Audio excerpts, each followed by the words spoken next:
বিশেষ ভৌগোলিক অবস্থানকে কাজে লাগিয়ে হরমুজ প্রণালী ব্যবহার করে যুক্তরাষ্ট্র ও ইসরায়েলের সঙ্গে যুদ্ধকে একরকম নিজেদের নিয়ন্ত্রণে নেয় ইরান।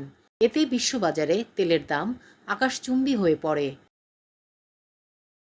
অভিযোগ রয়েছে, তেহরান কিছু জাহাজকে পার করে দেয়ার বিনিময়ে বিপুল পরিমাণ অর্থ বা টোল আদায় করছে, আর তা যেন ইরান করতে না পারে তাই মার্কিন প্রেসিডেন্ট ডোনাল্ড ট্রাম্প এবার নৌ অবরোধের ঘোষণা দিয়েছে।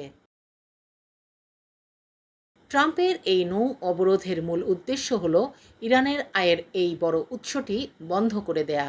যদিও এই পদক্ষেপের ফলে তেল ও গ্যাসের দাম আরও বেড়ে যাওয়ার বড় ঝুঁকি রয়েছে। কিন্তু আসলে কিভাবে কার্যকর হবে এই নৌ অবরোধ?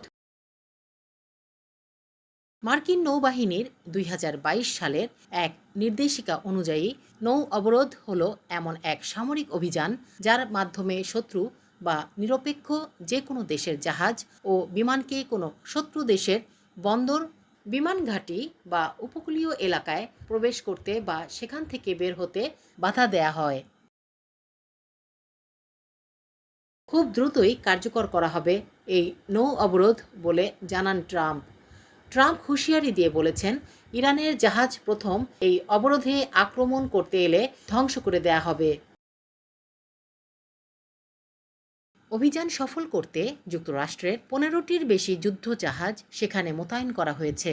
ইরানের বন্দরগুলোর পাশাপাশি পারস্য উপসাগর, ওমান সাগরের উপকূলীয় এলাকা এবং আরব সাগরের কিছু অংশেও নৌ চলাচলে বিধিনিষেধ আরোপ করা হয়েছে।